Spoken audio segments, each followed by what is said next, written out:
बच्चा जो कभी बूढ़ा नहीं हुआ। शिव जी की व्रत कथा।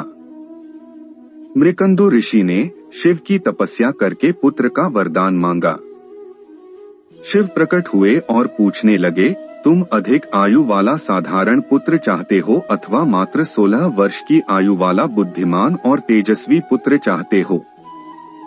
मृकंदु ने सोचा, अगर मैं बुद्धिमान पुत्र मांगता हूँ तो वह 16 वर्ष की उम्र में ही मर जाएगा, लेकिन अगर मैं अधिक आयु वाला पुत्र मांगता हूँ तो वह बुद्धिमान नहीं होगा।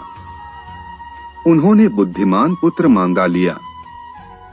कुछ ही दिनों में उनकी पत्नी ने एक पुत्र को जन्म दिया जिसका नाम उन्होंने मार्कंडेय रखा। वह बहुत सुंदर, बुद्धिमान, दयालु और सभी गुणों से परिपूर्ण था। जब मार्कंडेय 16 वर्ष का होने वाला था तो उसके माता पिता ने उसे उसकी मृत्यु की बात बता दी। मार्कंडेय कहने लगा, मैं नहीं मरूंगा, मैं शिव की पूजा करूंगा। उसने हर दिन शिव की पूजा करनी शुरू कर दी। उसके 16वें जन्मदिन पर यमराज से लेने आ पहुंचे। मार्कंडेय ने उनसे कहा, मुझे अपनी पूजा समाप्त कर लेने दो। यम नाराज हो गए और उन्होंने उसके ऊपर यमपाश फेंका। शिव प्रकट हो गए और उन्होंने यम को यमलोक लौट जाने का आदेश दे दिया और बोले, वापस पृथ्वी पर मत आना।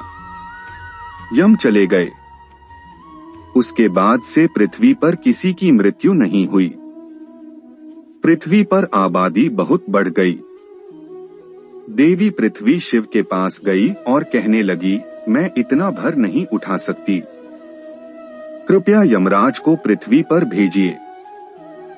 जब शिव ने इनकार किया तो वह सहायता के लिए पार्वती के पास पहुंची।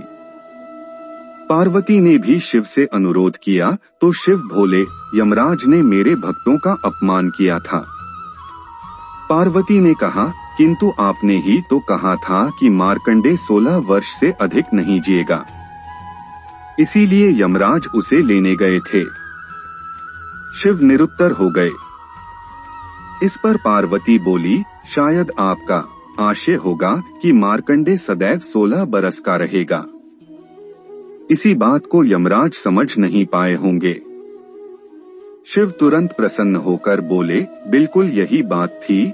उन्होंने तुरंत यमराज को पृथ्वी पर जाने की अनुमति दे दी और मार्कंडेय सदैव 16 वर्ष का ही रहा।